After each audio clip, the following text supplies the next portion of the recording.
সৌরভ অনেক পুণ্য করে দর্শনার মতো স্ত্রী পেয়েছে। বৌমার প্রশংসায় পঞ্চমুখ শাশুড়ি। এখন টলিউডের অন্যতম পরিচিত মুখ দর্শনা বণিক। গত বছরের শেষেই সৌরভ দাসের সঙ্গে 7 পাকে ঘুরেছেন দর্শনা। নতুন দাম্পত্য আর কাজ দুটো নিয়ে ভীষণ ব্যস্ত তিনি। কিন্তু জানেন, গত 1 বছরে যে সমস্ত তারকাদের বিয়ে হয়েছে তাদের মধ্যে দর্শনাই হচ্ছে সেরা বৌমা। দর্শনার শাশুড়ি মা এই তকমা দিয়েছেন। কিন্তু দর্শনা কোন জাদু করেছেন বাড়িতে? সবার এত ভালোবাসা প্রশংসা কিভাবে পাচ্ছেন? কাজ সংসার কিভাবে ব্যালেন্স করছেন দর্শনা?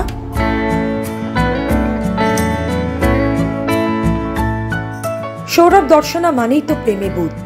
দর্শনার শাশুড়ি মা কি বললেন তাকে নিয়ে? বলিউড, ভোজপুরি, টলিউড এবং বাংলাদেশের ফিল্ম ইন্ডাস্ট্রিতে কাজের মধ্যেও সংসারে কি এমন করছেন অভিনেত্রী? বৌমার হয়ে কি এমন কথা বললেন শাশুড়ি মা যা সোশ্যাল মিডিয়ায় ভাইরাল হয়ে গেল?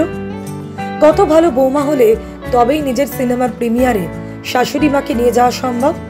দর্শনা তা করে দেখালেন। আর সেখানেই বৌমার প্রশংসায় পঞ্চমুখ শাশুড়ি মা। তিনিও তার বৌমার খুঁটিনাটি শেয়ার করলেন। বৌমাকে নিয়ে তিনি কতটা গর্বিত তাও জানালেন। শাশুড়ি মা পরিষ্কার বলেন, সৌরভের কয়েক জন্মের স্বীকৃতি ছিল, তাই দর্শনার মতো বউ পেয়েছে। দর্শনার মতো বউ আমাদের ঘরে এসেছে। ভাবা যায় কত বড় কথা বললেন। ভাবুন তো, এ ধরনের কথা কোনো মানুষের মন থেকেই বেরোয়। দর্শনা ভীষণ ডাউন টু আর্থ।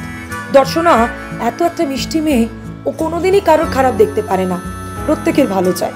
মানুষের পজিটিভ দিকটাই দর্শনা বেশি দেখতে পায়। ওর মতো একটা মেয়ে পাওয়া ভীষণ আশীর্বাদ।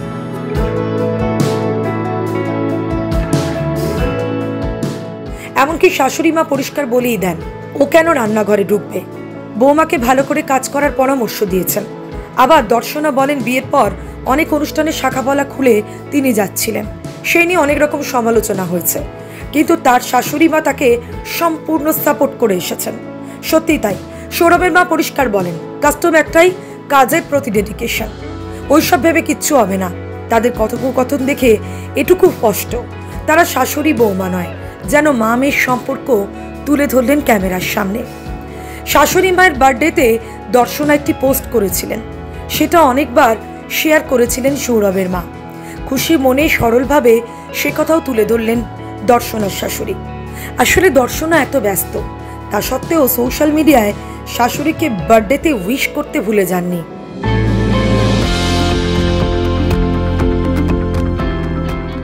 একটা জিনিস তো আমরা দেখতে পাই, বিয়ের পর অ্যাডজাস্টমেন্টের সমস্যা অনেক পরিবারেই দেখা যায়। এর জন্য কিন্তু মূলত দায়ী আমাদের সমাজ। আমাদের মানসিকতার জন্যই এভাবে মানিয়ে নিতে সমস্যা হয় অনেক সময়।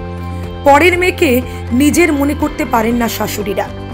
দর্শনা 2016 সালে তার মাকে হারান। সে থেকেই মাতৃহারা মেয়ে বাবার সঙ্গেই থাকত। তবে অভিনেতা সৌরভ দাসের মা যেভাবে দর্শনাকে আগলে রেখেছে তা নিজের মায়ের থেকে কোনো অংশে কম নয়। মায়ের মতোই বন্ধুত্বপূর্ণ সম্পর্ক তৈরি করা যে যেতে পারে শাশুড়ির সঙ্গে, তা এই যুগের মেয়ে হয়ে দেখিয়ে দিচ্ছেন দর্শনা। ব্যুরো রিপোর্ট, সিনে চক্কর।